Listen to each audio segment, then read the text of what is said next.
চাকরির উপর নির্ভরতা কমাইতে হবে।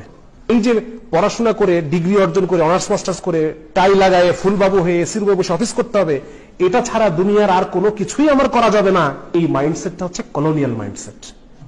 এটা ব্রিটিশরা আমাদের মধ্যে ইনপুট করে দিয়ে গেছে।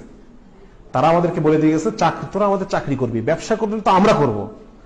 ফোর্ট উইলিয়াম কলেজ প্রতিষ্ঠা হওয়ার পর সেখানে ব্রিটিশদের কাছে ওই উচ্চ বর্ণের হিন্দু যারা, তারা 100 ইংরেজি শব্দ 200 ইংরেজি শব্দ শিখতো, শিখে একটা সার্টিফিকেট নিত যে এই ব্যক্তি শ্রী শ্রী অমুক, এই ব্যক্তি 200 ইংরেজি শব্দ জানে। সার্টিফিকেট, পড়াশোনা করবে, সার্টিফিকেট নেবে, এটা দেখায় চাকরি নেবে। বুঝা গেছে?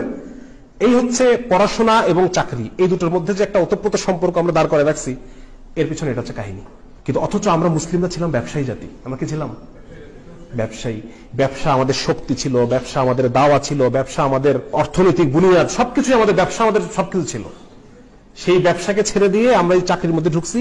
এই ঢোকার পর থেকে আমাদের এই অবনতি আর অপমান আর অপদস্থতা শুরু হয়েছে। বুঝতে পারছেন? এই জন্য ব্যবসামুখী হওয়া প্রয়োজন। একজন শিক্ষিত লোকের ব্যবসা আর একজন অশিক্ষিত লোকের ব্যবসা এক হবে না। ভদ্রলোক লিখছে যে আমার সাথেকার খ্রিস্টান ব্যাচমেট যারা ছিল তারা পড়াশোনা করার সময় পার্ট টাইম চাকরি খুঁজতো, আর ইহুদি সন্তানরা খুঁজতো পার্ট টাইম ব্যবসা। ইহুদির বাচ্চারা ওরা বাবার সাথে যখন খাওয়ার টেবিলে বসে তখন তাদের আলোচনায় থাকে ব্যবসা নিয়ে। কোনো ব্যবসাকে ছোট মনে